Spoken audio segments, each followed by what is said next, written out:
overview of the Bible, intro to Revelation. We're picking up in the book of Revelation. We're going to do something a little bit different. For 65 books, I've done this on my own, but we've had a guest come by who knows a lot more about the book of Revelation than I do. I take it in the providence of God that Joel Richardson just happened to be at church right when I'm starting to do the overview on the book of Revelation. So Joel's here, and I've asked him to kind of give us an introduction in whatever way he wants to, the things that are valuable, what to look out for, what Revelation is all about, or whatever he chooses to say here. So, Joel, it's in your lap. Yeah, thanks, Ed. I think for me personally, and I'm just going to share my personal perspective because I think there's a lot of different ways that you could describe the book of Revelation. I often like to use the term crescendo. So I'm not a big symphony guy. I've never been to a symphony. I'm not a musician. But if I understand it correctly, you have various movements throughout a particular performance. You might have the violins or the strings or the percussion and this sort of thing. But the crescendo is the end when essentially all of the musical instruments are brought in to one grand finale. And from a prophetic perspective, and even from a literary perspective, the book of Revelation is the grand crescendo of the entire Bible, of the entire biblical narrative, the promised plan, the story that God has been telling. And to understand the Bible properly, I think we need to largely understand it as a series of promises made by our Creator to all of us.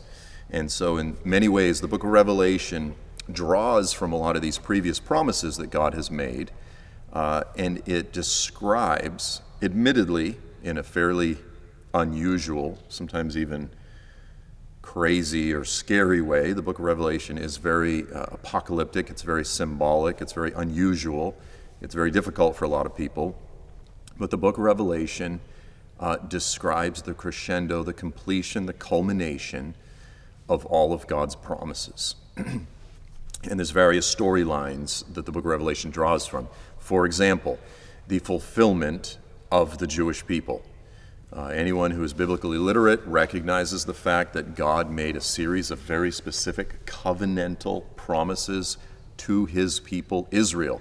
And the book of Revelation largely describes when they all, through tribulation, through outward persecution, satanic persecution, they eventually are broken, if you will, and they finally turn to him. And of course, the book itself, in the Greek, it's the apocalypsis, which translates as the revelation, which is the revealing of Jesus.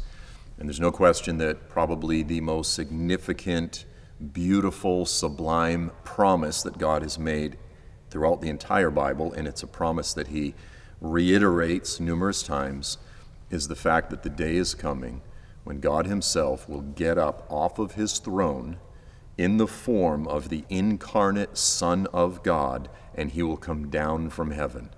The God who split the ocean, the God who split the sea during the Exodus, will split the sky, and he will come down and he will save his people, and he will execute justice and judgment against the wicked and the enemies of God's people.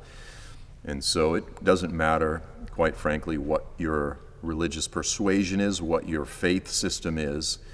The return of Jesus, the establishment of his kingdom on the earth, the renewal of Eden, as Jesus describes it, the renewal of all things, the resurrection, that time period, that is the deepest emotional, spiritual, and even just practical physical longing of every man, woman, and child that has ever existed. And I love the fact that throughout the Bible, the promises are made, prophetic descriptions are given, but it's in the book of Revelation that it finally comes to fruition. And so whether it's that theme of the coming of God from heaven, the theme of the completion of the Jewish people, the story of the persecution of Christians, and how we will prevail by identifying with Jesus as faithful martyr witnesses. All of these different storylines, they all come together in one grand crescendo in the book of Revelation. And so, as I said, it is admittedly a fairly difficult book with a lot of difficult and challenging symbolism and imagery and this sort of thing, but when we sort of get past all of the unusual elements of it, it's really a thing of beauty, and I think there's a reason why God has put it at the end for a reason. It is the grand capstone of the entire book. So here, we've got in Peter's message in Acts 3, he says, repent and return in order that times of refreshing may come from the presence of the Lord, and that he may send Jesus, the Christ appointed for you, whom heaven must receive or contain until the period of restoration of all things, spoken about by the mouth of the holy prophets from ancient time. You're kind of saying this is the summation, and I'd ask you a question on this. All through the Old Testament, there was the theme of the day of the Lord. Yeah.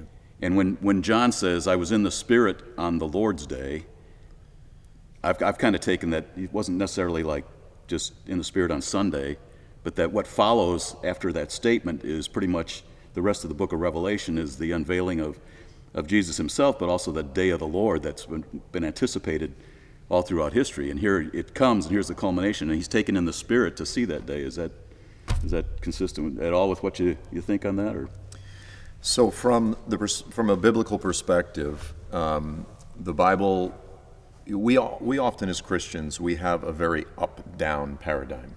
We're down here, God's up there, and physically that's relatively true.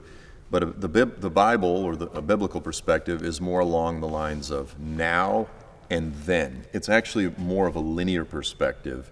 We are in this age, and we are looking forward to the age to come. And the line of delineation, the day, if you will, and it's not just a day, it's a period that separates this age from the age to come, this age from the time of the restoration of all things, of which all the prophets have spoken. That's the day of the Lord. And so the day of the Lord is a term that's used in a variety of ways, but it is ultimately the transition between this current, tired, broken, wicked, corrupt, evil system into that time, as you said, that the prophets have been all talking about, focusing on, dreaming of, looking forward to. It is the yearning of every, as I said, every man, woman, and child's heart. And so in that sense, it's to me, it's just a thing of, a lot of people are scared of the book of Revelation. Sure. To me, it's just a thing of absolute beauty. It's what all of the prophets, it's what John the Baptist, Jesus, the apostles, and what the church today should be yearning and looking forward to. Yeah. So, we see that, I've heard in the past that somebody was talking to me one time, their whole take on the book of Revelation is, you've got this transition time when we're talking from one age to the next. You've got that time, and the book of Revelation with the stuff, all the evil stuff, the spooky stuff or whatever, the hard stuff is just like a boil that's getting popped so that the earth can heal and all the junky stuff gets drained out, and so what's left then, we get the healing of the nations. As we see, in the book of Revelation, you start in the Garden of Eden with the tree of life in the midst of the Garden of Eden, and you end in Revelation with the tree of life in the midst of the paradise of God. So we see the restoration. Is that kind of what you see? Yeah, I mean, again, from a prophetic and literary perspective, it's amazing how well the book of Revelation brings to conclusion everything that starts largely in Genesis and in the first 5 books of the Bible, the Torah, the books of Moses. So many of the foundational ideas, concepts, dreams, and visions that are described in those first few books of the Bible, they are brought to completion, as I said, from a prophetic, a literary, and even a poetic way. It completes all of the things that were initially introduced and promised.